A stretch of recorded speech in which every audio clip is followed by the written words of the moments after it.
Sanjin, welcome to the podcast. Thank you for inviting me. It's a pleasure to be here with you today. Thank you very much. So do you want to start us off then with sort of you growing up playing football? Did you ever expect that you'd ever become a football manager? Well, see, like every child, you start to play in the street, and all your life it's the football, the school football, growing up, but to be honest, never had the plan in my mind, to be manager in the future, to be coach. That come by coincidence, I was still the player with my 22 years in the college and playing football. I get invitation from my ex-coach, who was director of Football Club Sarajevo. That's one of the biggest club in Bosnia and Herzegovina, even famous in ex-Yugoslavia. So he tried to bring the players who show some potential, they can be the coaches, So that was the reason I start in very young age, it was 22. Never thought about that. Never even in my mind was, that will be my life in the future.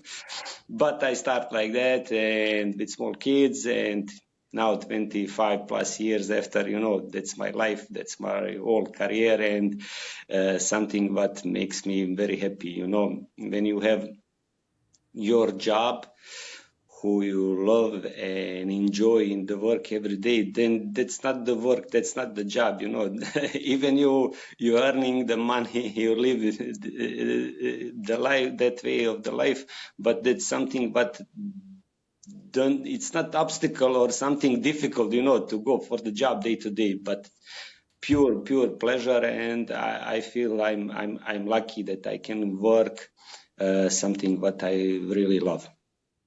Well, you started off, as you mentioned, as a youth coach. That's the way that most people do get into the sport, but I suppose you may have learned quite a lot from working with younger people.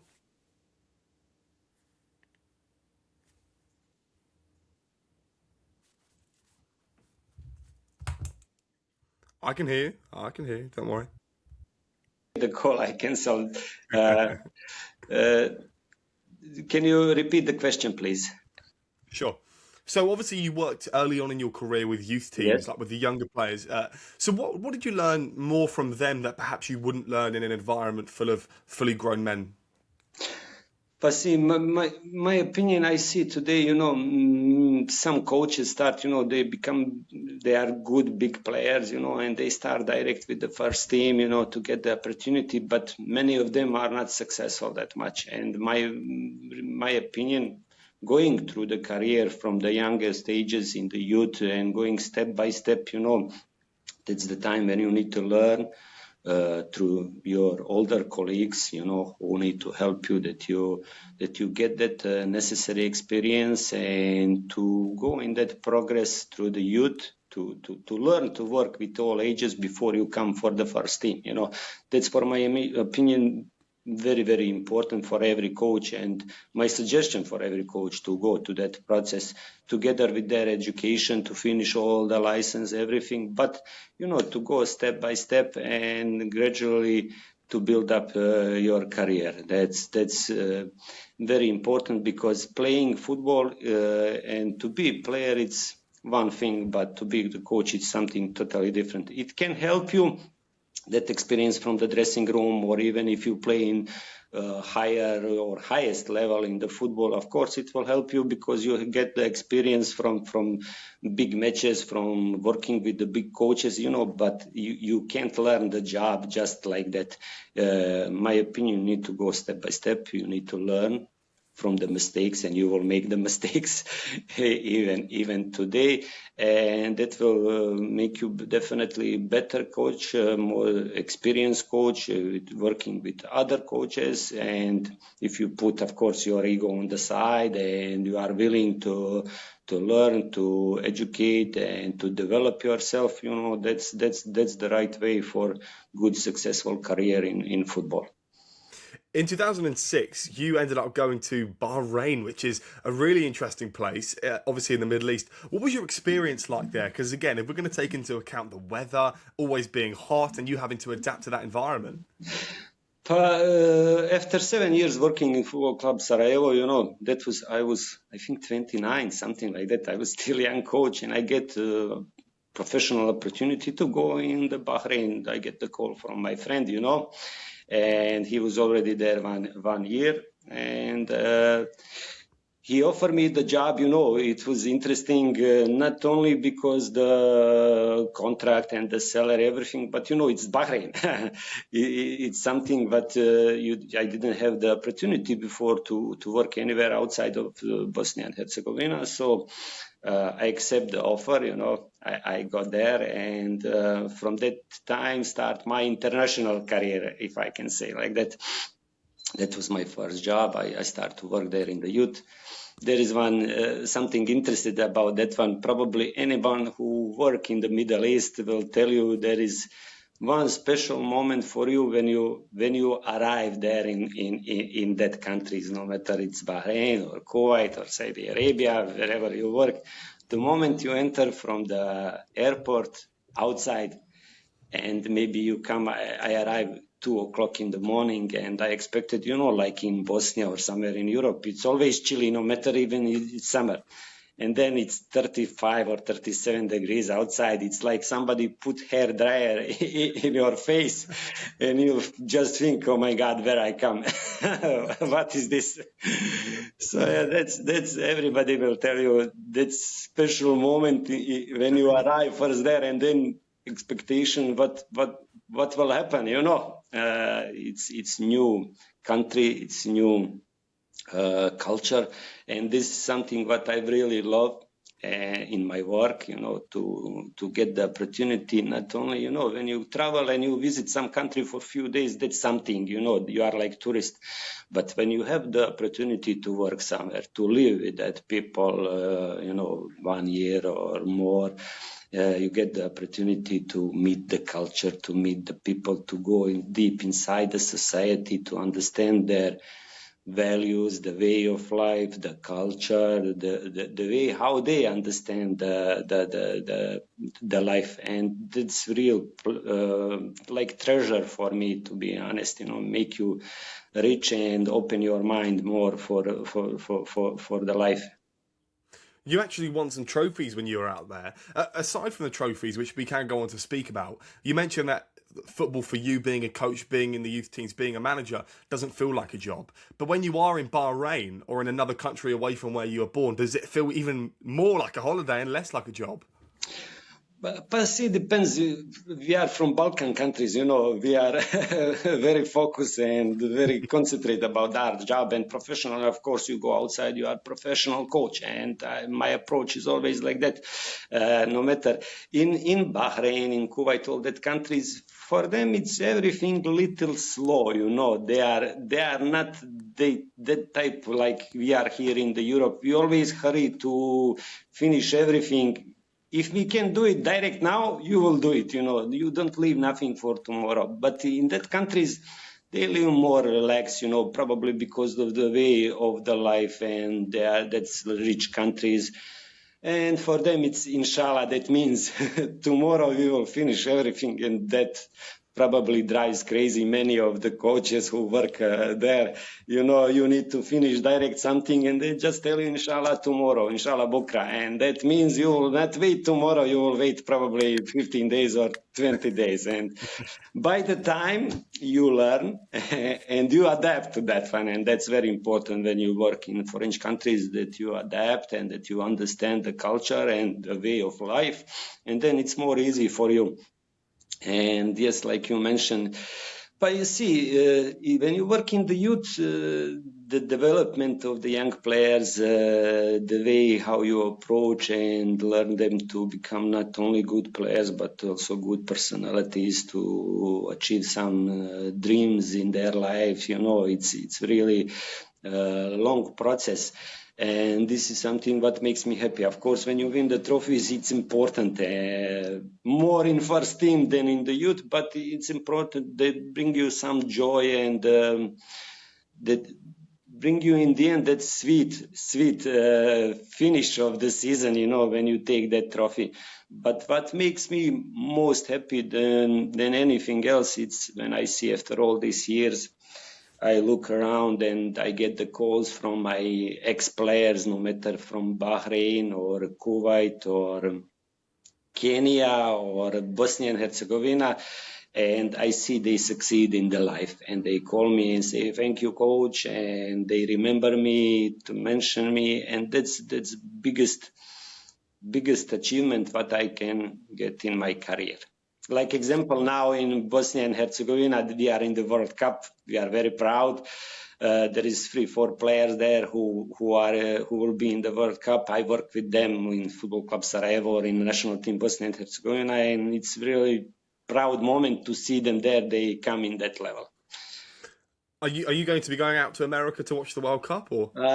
No, I will not go. I will watch in the TV. Probably in that time I will be on my new job. So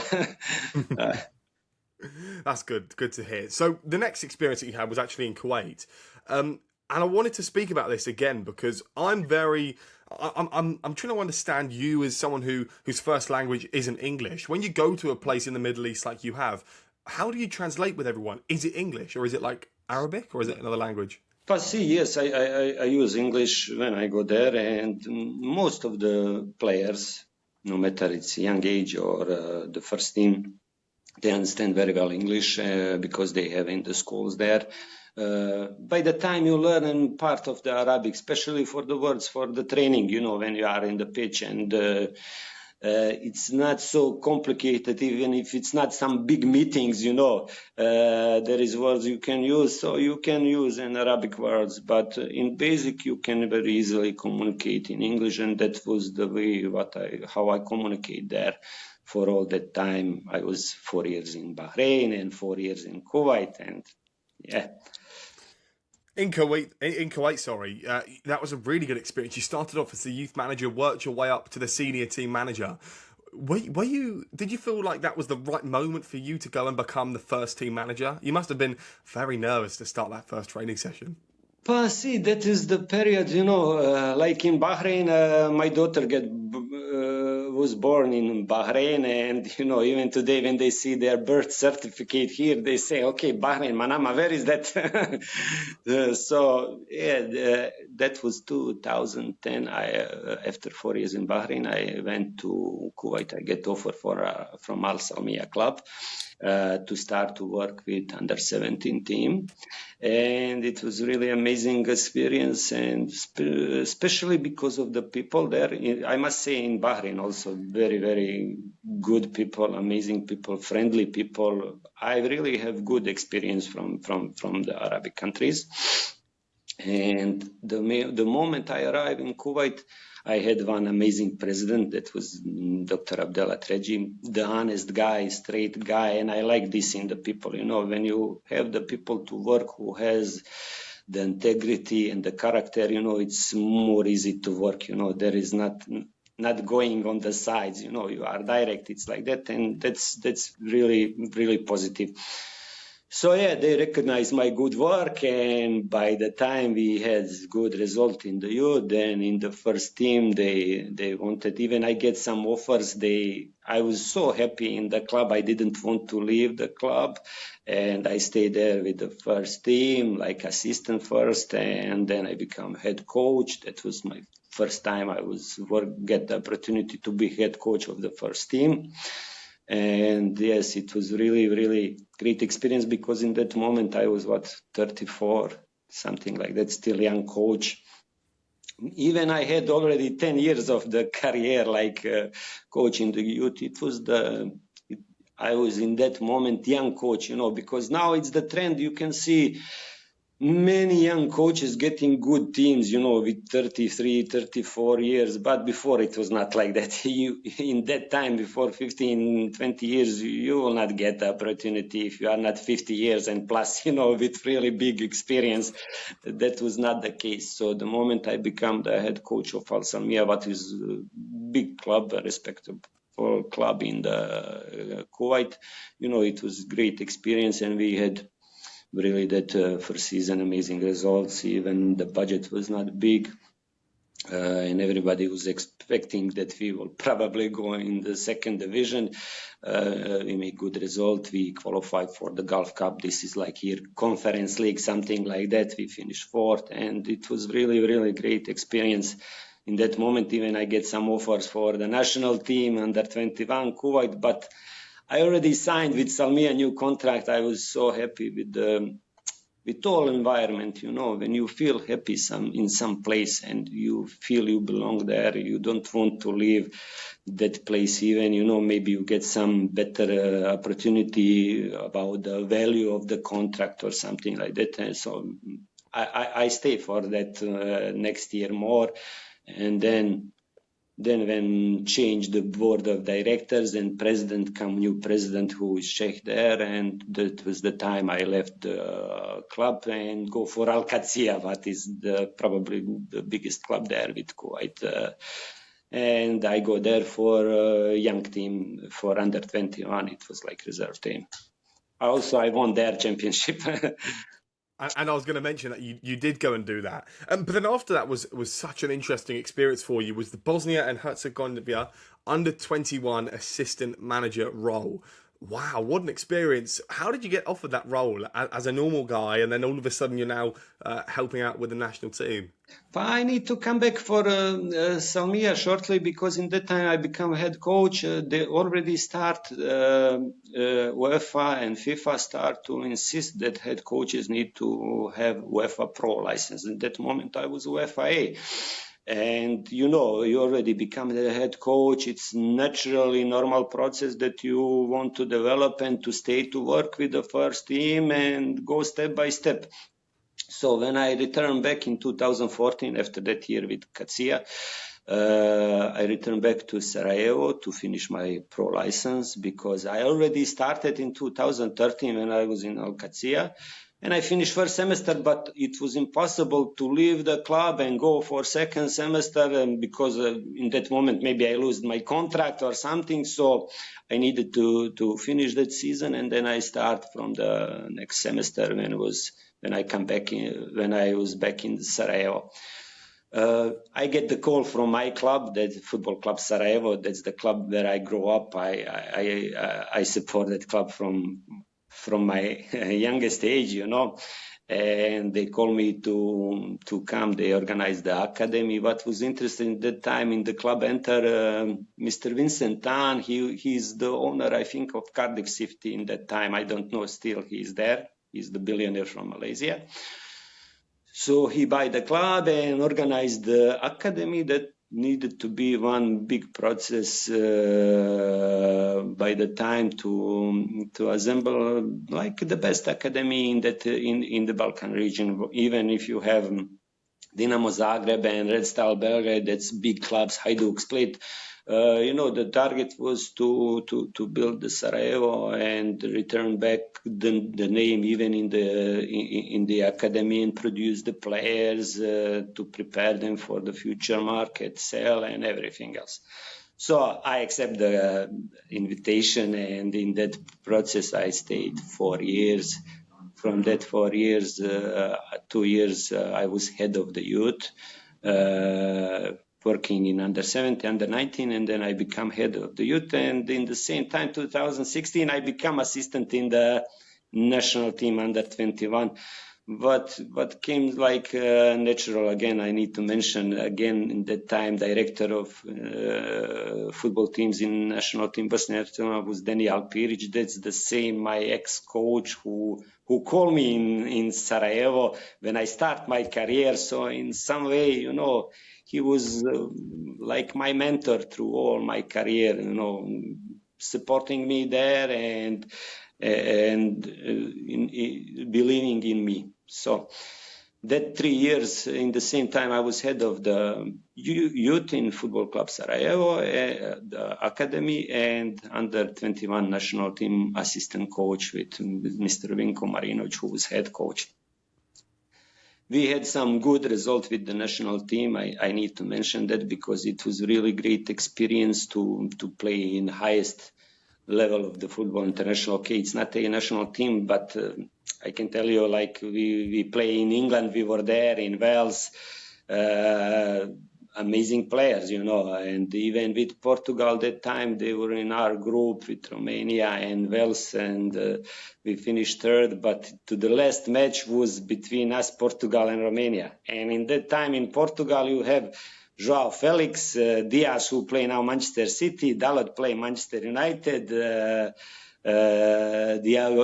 Diogo Jota, who unfortunately died, that one. So Ruben Neves, it was really, really amazing team, And in Zenica, we beat them 3-1, but nobody expect that one. And last match was in Portugal, in Madeira, the Ronaldo birthplace. And we lost 4-2, and in that moment, Portugal go for the next stage. But it was really, really amazing experience, that international level give you something special when you see live and you have the chance to compete with that high level players, really bring you new experience in the way how you prepare for the matches, how you prepare your team, how you analyze your opponent, That's all really big experience and make you better, definitely. The first experience that you had, I believe, in Slovakia was in the second division. What is the second division like in Slovakia? Because it is still a professional level. But that was special project. What was interested after that year in Sarajevo, I still stay. That was 2018. I still stay in national team. It was little difficult, but I wanted to stay because we had really great team and great atmosphere and great people working there. So I didn't want to leave it. And in the same time, I go for Slovakia. It was called the club FK Fluminense Šamarin. What was interested about that one? That was the project of the Brazilian Fluminense club, and they invested and they give the budget for the club. It was already 3-4 years they work, but I arrived last season and I signed a contract with Brazilian Fluminense, and they sent me there. They wanted that I worked there like the head coach, and I needed to speak in English and not Slovakian or any other language, because they wanted to give the opportunity for their players from Fluminense to send them, like example, the players who are not between first 25 players in the first team there.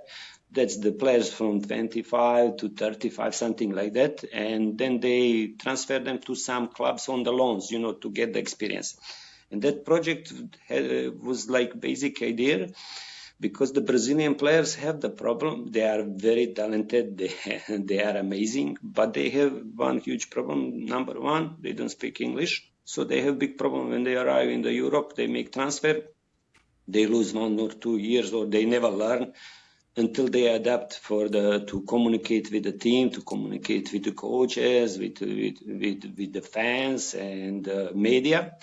And the second thing, that was that tactical discipline, what they miss it, Technically, individually, they are perfect, but tactically, they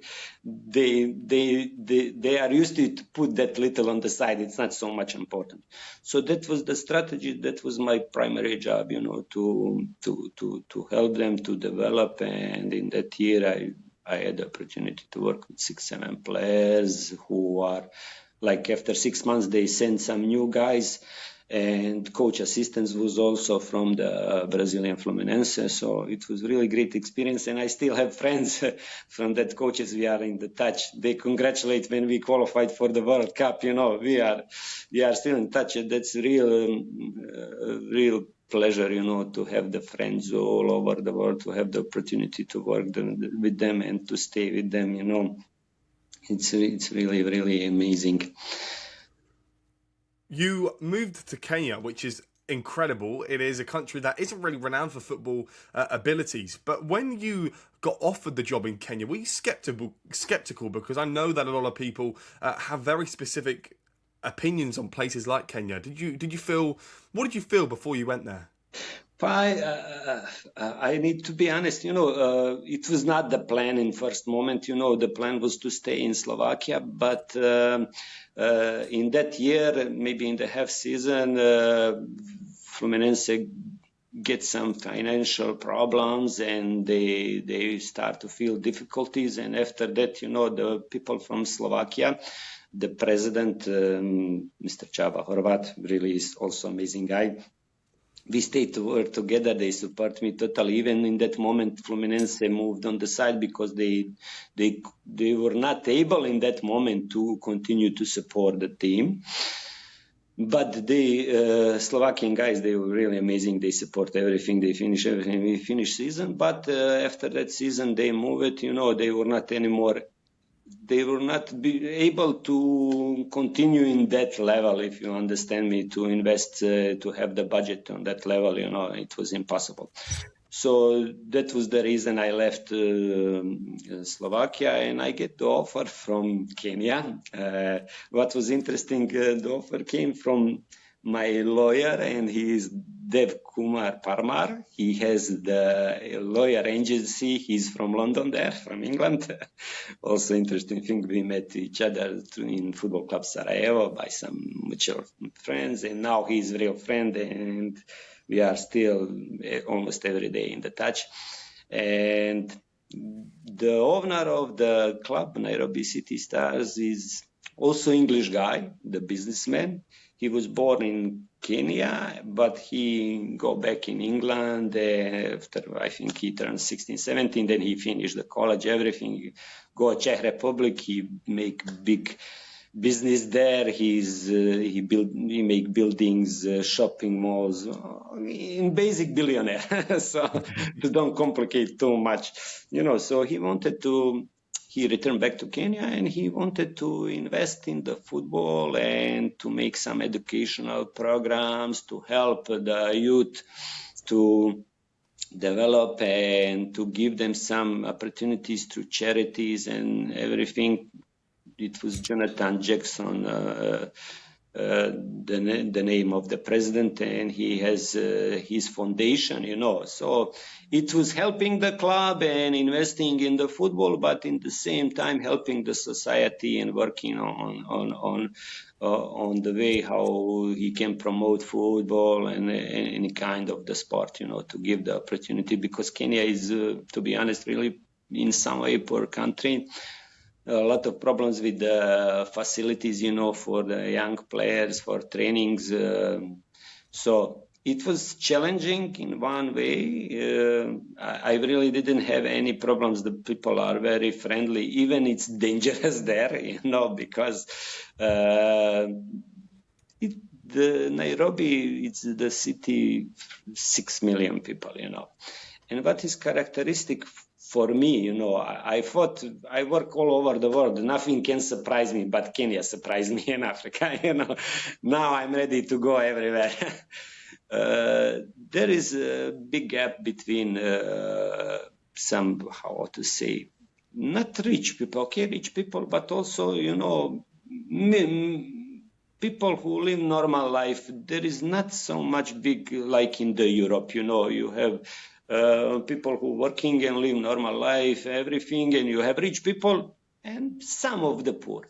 But there probably 70% of the poor people who live in the slums, who live from day to day, and that's difficult. And maybe 20% people who have normal jobs and have normal life, and 10% of very, very rich people, And then you have the situation like it's the street, and from one side, this is the place where is the buildings and where live rich people, and you go that restaurants everywhere, and it's more expensive than in Vienna or in London. what is strange. And just over the street, it's that poor side, like slums, everything where you can eat for $50 or something, and the other side of the street you pay burger for $15-$20, So it's total gap, unbelievable, And that was really interesting, and the way how they see the life, they are very relaxed and they enjoy in the life even it's difficult. We are used to it here to have some plans. I'm not thinking about today or tomorrow. I'm thinking about 6 months in front or 1 year. There, no. I have the opportunity to see my players, and we spoke a lot about that one. They get the salary, and 2 days after they spend everything, and they don't have what to eat. So that's for me incredible, and until you live something like that and you feel and you see, you cannot believe it, until tell you somebody who was there, and still I cannot believe. I try to speak with them, how to save, how to think, how to plan about your future, but that's the way how they live. You went to Romania, which is incredible.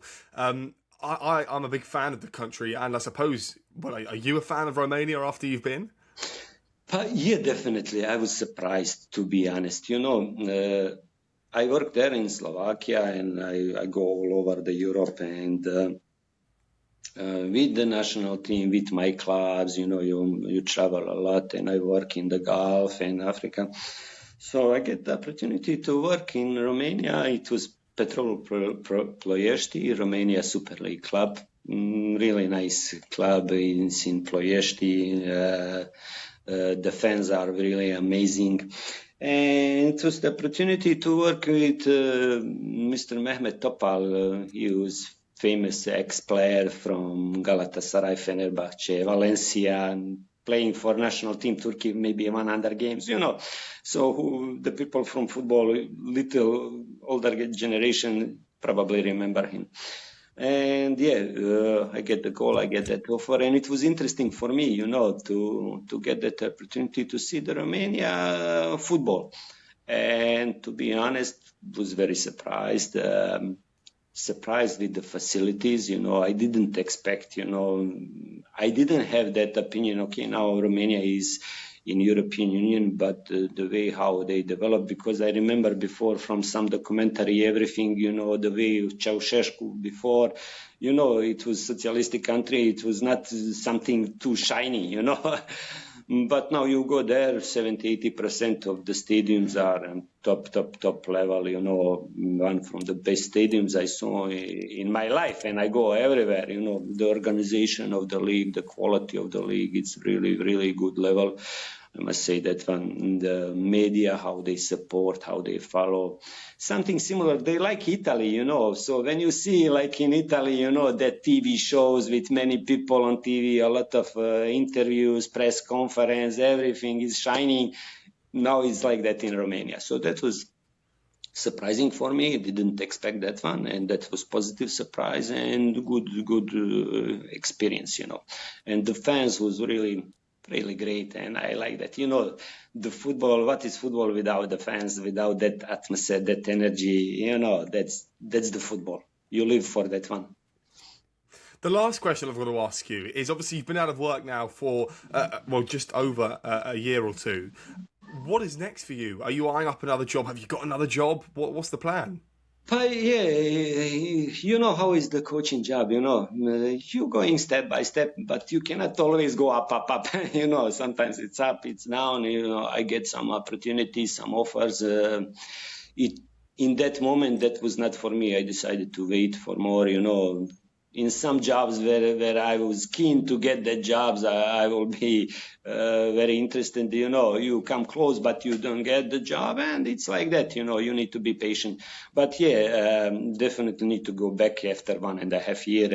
I need to go back, and in this moment, I almost finished some negotiation with the club. Probably I will be back in Kuwait, the country where I spent really beautiful time. So let's see how that will finish, because in football you never know. You can finish here or there or be without the job until you sign the contract and you go there. It's not done. That's like that. But in basic, it's really positive, and I believe in next after the World Cup, probably beginning of July, I will be back on the job, and I will really enjoy, because I miss the pitch, I miss the players, that atmosphere in the training. It's really something that goes under your skin, and you miss it very soon.